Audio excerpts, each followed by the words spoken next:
Iraq জাতীয় দল যখন ভেনেজুয়েলার বিপক্ষে একটি প্রস্তুতি ম্যাচ খেলতে ইলিনয়ের ব্রিজ ভিউতে পৌঁছায়, তখনই customs and border protection CBP এর কর্মকর্তারা তাদের আটকে দেন। ৩০ বছর বয়সী ইরাকি সহ অধিনায়ককে দলের বাকি সদস্যদের থেকে আলাদা করে নিয়ে দীর্ঘ সময় ধরে সেকেন্ডারি স্ক্রিনিং বা অতিরিক্ত জিজ্ঞাসাবাদ করা হয়।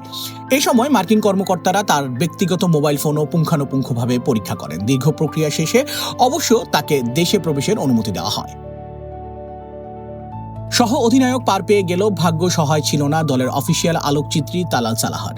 তাকে প্রায় 10 ঘন্টারও বেশি সময় ধরে আটকে রাখা হয়। তার ফোনেও চালানো হয় কঠোর তল্লাশি। শেষ পর্যন্ত নিরাপত্তা উদ্বেগ এবং কিছু শ্রেণীবদ্ধ তথ্যের অজুহাত দেখিয়ে তাকে যুক্তরাষ্ট্রে ঢুকতে না দিয়ে প্রথম ফ্লাইটেই ফেরত পাঠানো হয়। মার্কিন কাস্টমস অ্যান্ড বর্ডার প্রোটেকশনের একজন মুখপাত্র এই বিষয়ে আনুষ্ঠানিক বিবৃতিতে জানান, হাই প্রোফাইল ক্রীড়াবিদ বা অফিসিয়াল কর্মী যিনি হন না কেন, প্রত্যেক ভ্রমণকারীকে নিয়মিত নিরাপত্তা ও যাচাইকরণ প্রক্রিয়ার মধ্য দিয়ে যেতে হয়। কার প্রবেশাধিকার দেওয়া হবে তা সম্পূর্ণ ব্যক্তিভিত্তিক যাচাইয়ের উপর নির্ভর করে। বিশ্বকাপের মতো একটি বৈশ্বিক উৎসবে দোরগোড়ায় এমন ঘটনা ক্রীড়া কূটনীতি এবং অতিথিয়তার নীতিকে প্রশ্নবিদ্ধ করেছে।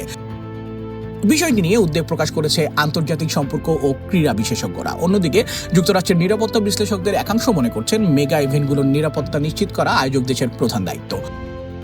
সদ্য গঠিত CBP world cup task force সব কয়টি আয়োজক শহরে এই কঠোর স্ক্রিনিং চালাচ্ছে।